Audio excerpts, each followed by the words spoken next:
Hello, everyone. I'm Dr. Erin Wells from Mountain Ears Hearing Clinic in Parkersburg, West Virginia, and I am the audiologist and owner. Today, I wanted to talk about something that seems to plague a lot of people. A lot of people say they have hearing aids, so why can't they hear well? There's lots of people age 65 and older that purchase hearing aids, but they don't seem to have the benefit either that they thought they would have or just a benefit at all. So I wanted to go over some possibilities of why you're not hearing well. It's kind of a loaded question, but there's many possibilities.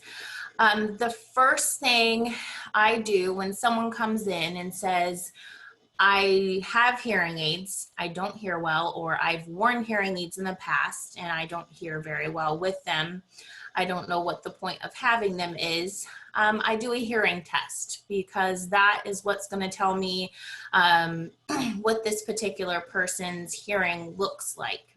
So whenever you think of hearing tests, there's different parts that we do. So we all know about putting the headphones on, pressing the button, or raising your hand whenever you hear beeps or tones. We do that with headphones, and then we do that with a piece behind the ear, and that tells us the type of hearing loss that you have. And then we also do a word list.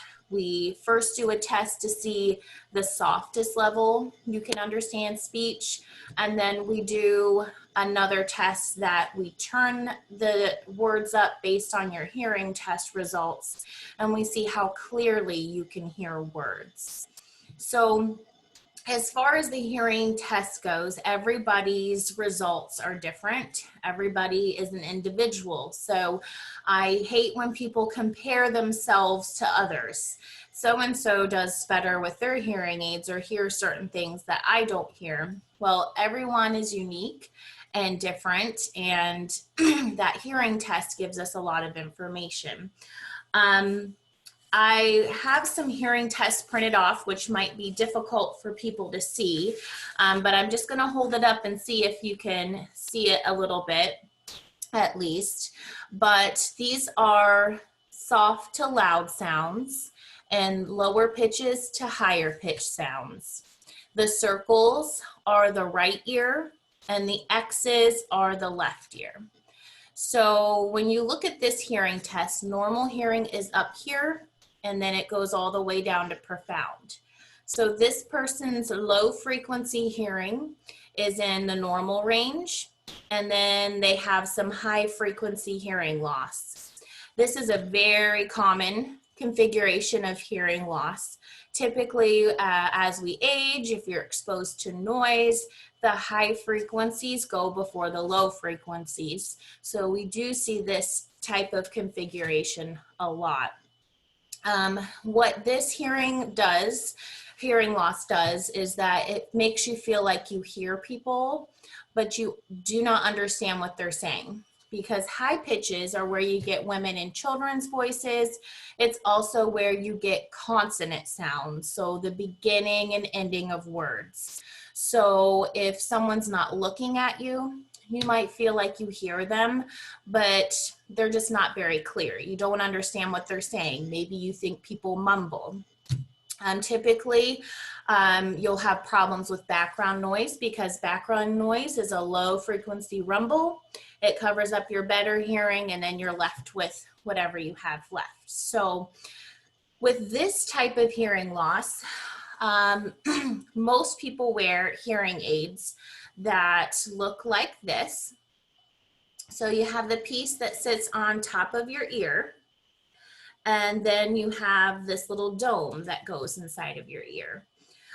This is a very common hearing aid for that configuration because it was actually made specifically for that. This piece inside the ear is very open, so you'll still get natural low frequency sounds, but it's going to focus on the high frequencies. So whenever you think of hearing aids, we have to think about the acoustics of the ear. How is it sealing your ear? Does it need to seal your ear completely? That is all based on your hearing test. So a big thing that I get is people do well with this type of hearing aid with that configuration of hearing loss, and that's fine. But what happens is sometimes people are wearing this hearing aid, but have a more significant hearing loss. So I'll give a couple examples. You have this hearing loss, if you can see, it starts off normal, but it really slopes down in the high pitches to be a lot more severe than the other hearing loss. So whenever you have that big slope and there's more severe hearing loss in the high pitches, you need a little more power in the hearing aid. And this little open dome is not going to seal that ear and get as much power or sound. So you might experience some feedback or whistling if you wear one of these type of hearing aids with that loss. You might not feel like the sound is loud enough because a lot of sound escapes whenever you have that type of earpiece. So it is specific to a certain degree of hearing loss or severity and configuration. The other type of loss that I sometimes see are people who have this type of hearing loss where it's very flat. None of it is in the normal range. All of it is down to a moderately severe hearing loss.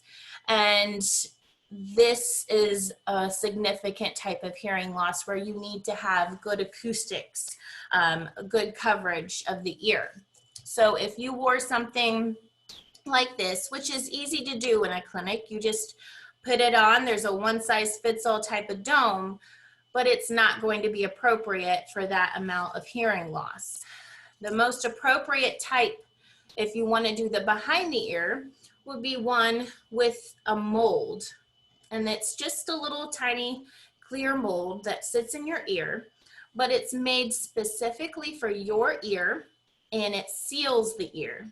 And so the sound cannot escape and it's getting a lot more power into the ear. So we can get more volume of sound and you're not going to experience that feedback or whistling that you would with the other type.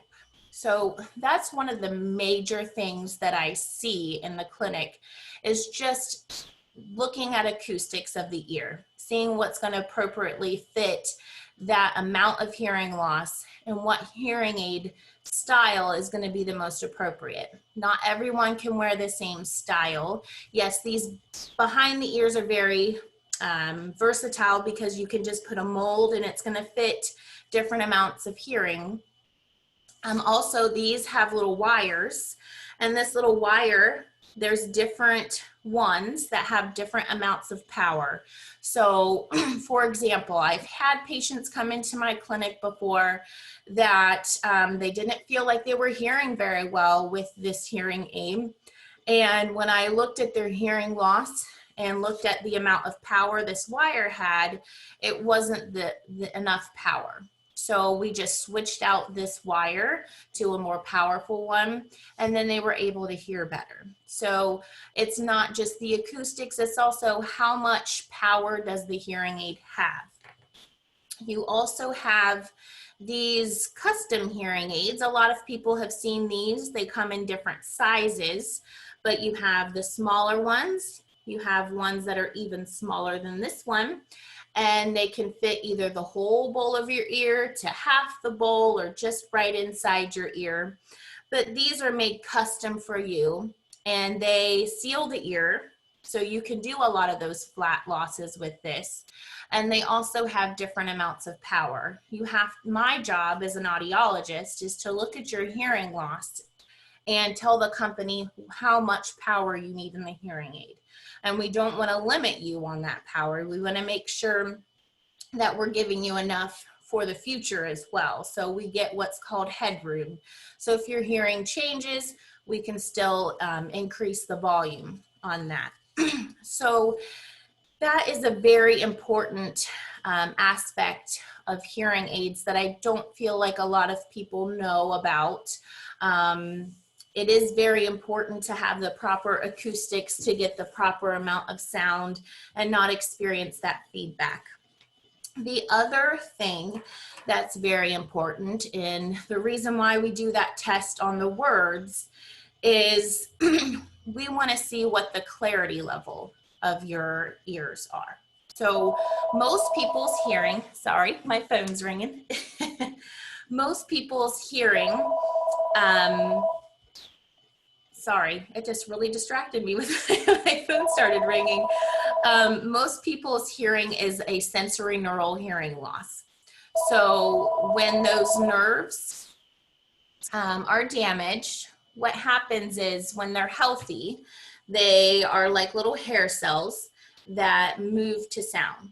Whenever you have a sensory neural hearing loss, those nerves are crinkled down, or some of them are completely shaved off. So whenever you have hearing loss and we wear hearing aids, we can make those nerves move, but we can't make them stand back up again. We can't make them normal again. So the hair cells not only dictate how loud you can hear things, they dictate how clearly you can hear things. So we have some people with hearing loss that get 100% of those words correct, maybe in the 90s, 80%. And then we have some people who get 50% to 30 to 0. There's a big range. And you might have the same configuration, same amount of hearing loss as someone, but have a completely different score on that word test. So what happens with hearing aids is you can wear hearing aids and it'll amplify the sound, but it's not going to make it clear. So you'll still need people to look at you, speak more distinctly, and have a little bit of help with that. Like I said, hearing aids, they are like having a cane. A cane's going to help you walk, but it's not replacing the original equipment. So that's the same thing as hearing aids. So dependent on what that score is how I counsel people on how well they're going to do with hearing aids and maybe some extra things they might need to consider. You also have people with asymmetric hearing loss, which means that one ear is better than the other. Now, our ears work as a team, and we want to have good hearing on both sides. I tell people all the time, ears work as a team, just like eyes work as a team. So whenever you hear on one ear, it processes on the other side of the brain. So when you hear on this side, it processes on that side. So when you use both ears, it uses both hemispheres of the brain to process. It gives you a natural boost in your hearing. It helps you localize sound so you know where things are coming from. And it also helps you in background noise. So whenever you're in restaurants or noisy places, your two ears are what help you in that situation. So whenever you have an asymmetric hearing loss, where one ear is better than the other, it just kind of throws you off and you don't feel as balanced. You don't feel like you can hear well in background noise, localize that sounds. And you can wear hearing aids to help balance that, because the hearing aids are specifically programmed for that particular ear and that ear's hearing loss. But there are times where people have asymmetric hearing loss where they have one ear that's considered a dead ear, or there's just profound hearing loss that's not aidable. So then they wear a lot of times a bicross system where they wear two hearing aids, but the dead ear sound is transferred over to the better ear so that it can be heard and processed. That way, if someone's talking on their dead side, they can still hear it and process it. But you have to remember that you're still only using one ear. So the benefits of that binaural processing of sound is out the window. Even with the hearing aids, you're still only using one ear. So background noise is going to be still difficult, localizing sounds, all of that is just going to be thrown off. So people with that particular type of hearing loss do find themselves having a lot more difficulties. The other thing that impacts how you hear with hearing aids is the acoustics of a room. So whenever you think of rooms, typically the smaller the room, the better. If you're in a big, large, open environment like churches or auditoriums, the acoustics can be pretty poor, especially if there's high ceilings, hard surfaces, hard floors, because the sound is just going to bounce off all of those places in the environment. The other thing in a room is, where is the person talking, or where's the sound source? The closer you are to that sound source, the better quality of sound. So I have some patients who say, well, I go to church and I can't hear, but my seat's in the back. Well, that's not going to benefit you the most. The closer you are to that sound source, whether it's a speaker or a person talking, the less the sound wave has to travel. Because when a sound wave travels to your ears, before it even gets to your ears, it's bouncing off of surfaces, it's being absorbed into other surfaces, it's mixing with other sounds in the environment. So by the time it gets to your ears, it's much more degraded. So the further it has to go, the more degraded it is by the time it gets to your ears. So it is better to sit closer. Hearing aids try to help with those situations. Hearing aids turn up sound. They look at what type of environment you're in and try to adjust for those environments.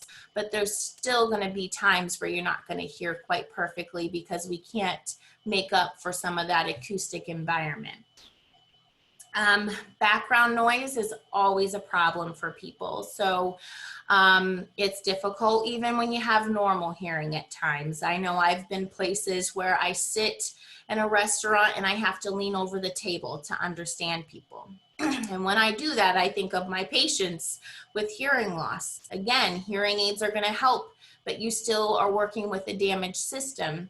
So the hearing aids do have processing in them that tries to help with the background noise, but it cannot completely take away all the background noise. There are different apps on your phone that you can use now for hearing aids, and you can try to suppress some more of the noise and focus the microphones on different directions so that you can understand the speaker. There's even some accessories that can help people, like little microphones that connect to your hearing aid wirelessly, that you can either have someone wear on their shirt or you can put it on a table, and it takes that sound directly to your ears. If you have an iPhone and your hearing aids directly connect to your iPhone, which most of the new ones do, Apple has created a native app that it can make your cell phone a microphone, and you just put it in live listen mode, and you can set it on a table or hand it to someone, and it just makes the cell phone microphone pick up their voice and take it to your ears. So there's different things like that.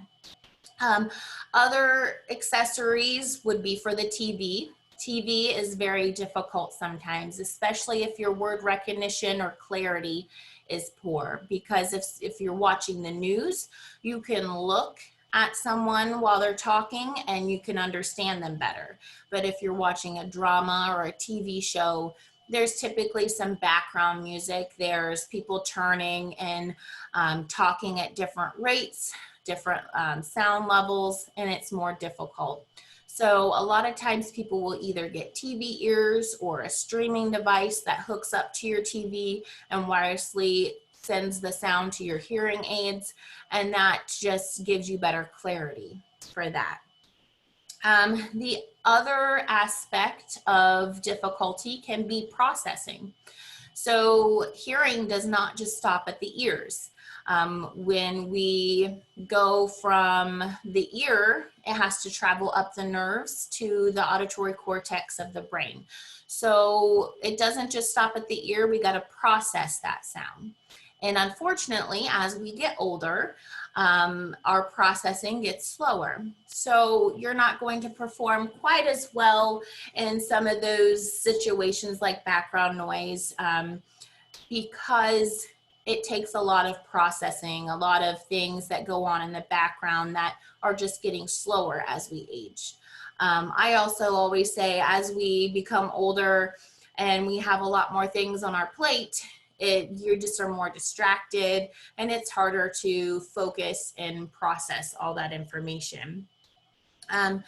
One thing I always counsel people on is communication strategies, because hearing aids are very helpful. Those accessories are helpful, but they're not going to help you in every situation. You still might have difficulties because, again, it's a damaged system that we're just helping.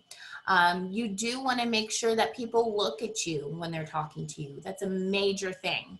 If you can see what's on someone's lips, then you can understand them better. Because like I said, a lot of consonant sounds are a big deficit when you have hearing loss. People need to get your attention or get someone's attention with hearing loss. The worst thing you can do is just start having a conversation and they are not even stopped to focus on you. If they're focused on the TV or something else going on in their environment, they're not going to start processing what you're saying until maybe a few sentences in, and they've kind of lost the conversation. You want to slow down and speak clearly. When you talk quickly, that means all of your consonant, all of your words get slurred together. So it just sounds like a bunch of garble or mumbling. So if you slow down and speak clearly, that is going to make you hear and understand better. Having good lighting, because you need to look at someone's face. Having good lighting helps you see their face. Limit background noise. If you could turn the TV off or turn the water off, or move someone to another area if you want to have a longer conversation with them, just try to limit that noise so that you can process that sound a little better. I tell people, if you just tell someone, you know, I really am interested in what you're telling me, or I really want to hear what you're saying, could you maybe do this for me? They are more apt to help you with that. Keep your hands away from your face. Again, people are looking at your lips, or you're trying to read their lips. And if you have your hand over, it's just not going to be as easy. And like I talked in my last talk with the masks, it's more difficult to understand people because you're not able to see their lips. Now, another question that people have is, what if I have hearing aids? I have really poor hearing, I have really poor word recognition, and my hearing aids are not doing enough for me. And I've been told that's as good as it's going to get with the hearing aids. Well, that's whenever I start to consider a cochlear implant on a patient. And cochlear implant is when hearing aids are not enough. So it's not for everyone. It's for people who have worn hearing aids and they are no longer seeking benefit from them, or seeing benefit from them, because their clarity, their hearing is just so poor that the hearing aids are not able to help them any longer. And so a cochlear implant is where, instead of acoustically hearing like we do with a hearing aid or our natural ears, you're hearing electrically through electrodes that are implanted into that cochlea inside your ears where the nerves are. And so the surgery is an outpatient surgery. I know I work with a surgeon in Morgantown, and they do the surgeries there. And then I do all of the follow-up. And that is usually about a year spread out of doing different programmings or mappings, because you're relearning how to hear in that way. So you will have that activated typically about 3 to 4 weeks after it's implanted, and you're learning how to hear electrically versus acoustically.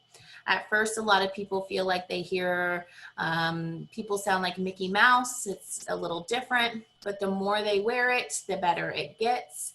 And it makes people hear more sounds and have better clarity. So for example, I have patients where their scores on that word recognition were maybe 12%. And then we do another test after they've had their implant, and now they have 96%. So it gives you better clarity, and it really changes people's lives if they're not, excuse me, able to wear hearing aids. The one other thing I wanted to mention was when you wear hearing aids, they are something that you have to wear all waking hours. The worst thing you can do is only wear the hearing aids when you think you want to hear something. Our brains are very powerful. They get used to things, so that hearing loss that you have did not happen overnight. It took time and it progressively got like that. There are sudden hearing losses, but for most cases, it's typically a gradual process. And so our brain just gets used to it. It habituates and says, okay, this is my normal. When you wear hearing aids, all of a sudden you hear all these sounds and it can be very distracting. We usually have to back it off a little bit and kind of move to hearing more later on. But the more you wear them, your brain is able to establish that as its new norm, and it gets used to it a lot better. So it's not as overwhelmed after you wear them. You usually hear your own voice, like you're talking in a barrel or a tunnel. That typically goes away the more you wear the hearing aids. If you only wear hearing aids if you go out with your friends or go out to a dinner and you just take them out otherwise, that means every time you go out and you're wearing them, your system is just on overload. You're super aware of everything that's going on around you. And typically people say they feel like they hear everything they don't want to hear and nothing that they do. It takes time to get used to that and start processing that better. So you have to wear them all waking hours. I think that's everything that I wanted to cover today. Like I said, there's many reasons why you might not be hearing well with your hearing aids, and I'd be happy to talk with anyone about that. My phone number is 304-917-3742. Again, it's at Mountain Ears Hearing Clinic. I have a Facebook page. My email is mountainearshearingclinic@gmail.com. So I'd be happy to answer any questions. I'd be happy to take a look at any hearing aids or hearing tests to see why someone's not doing well. That's my job, is try to put the pieces of the puzzle together and see why someone's not hearing as well. Again, sorry about my phone starting to ring and distracting me, but that's life. But that is all I have for today. I do have one question. So when you, either if you're noticing hearing loss or even once you get hearing aids, like, do you need to do, like, you do yearly hearing exams, right? Do you have to do them yearly, or you don't have to do a hearing exam yearly? So typically people's hearing loss doesn't change that quickly. If you've had surgeries or if you've had medical conditions in your ears, it can change. But for most people with just a typical sensory neural nerve type of hearing loss, it doesn't change typically within a year. I usually tell my patients, if you start to notice a hearing problem or that you're not hearing as well, then we can update your hearing test. But it's kind of redundant to do every single year because, to be honest, the insurance companies don't like you abusing that system. But it's really not important to do that unless the individual's feeling like their hearing has changed. Sometimes someone might say, I don't feel like I'm hearing as well with my hearing aids because maybe when I first fit someone, I set them on new user. And what new user means is it's backing off the hearing aids because it knows that that person is not used to hearing all that sound. So it backs it off a little bit. And then I give that person a few months, a few weeks, and then they say, you know, I was hearing better. Maybe it needs to be turned up. Then I turn them up to experienced, and they might say, wow, yes, that sounds much better. It's just because their brain has habituated, gotten used to it, and they just need more. They need what they actually are prescribed for their hearing loss. Sometimes we've made adjustments to someone's hearing aids and they still say they don't feel like they're hearing well. Then we would do another hearing test and try to figure out what's going on. But hearing aids are programmed specifically for that person's hearing test, hearing loss, so that it's specific to them. Okay. Well, I thank you so much. That's all the questions I have, and it's a lot of great information.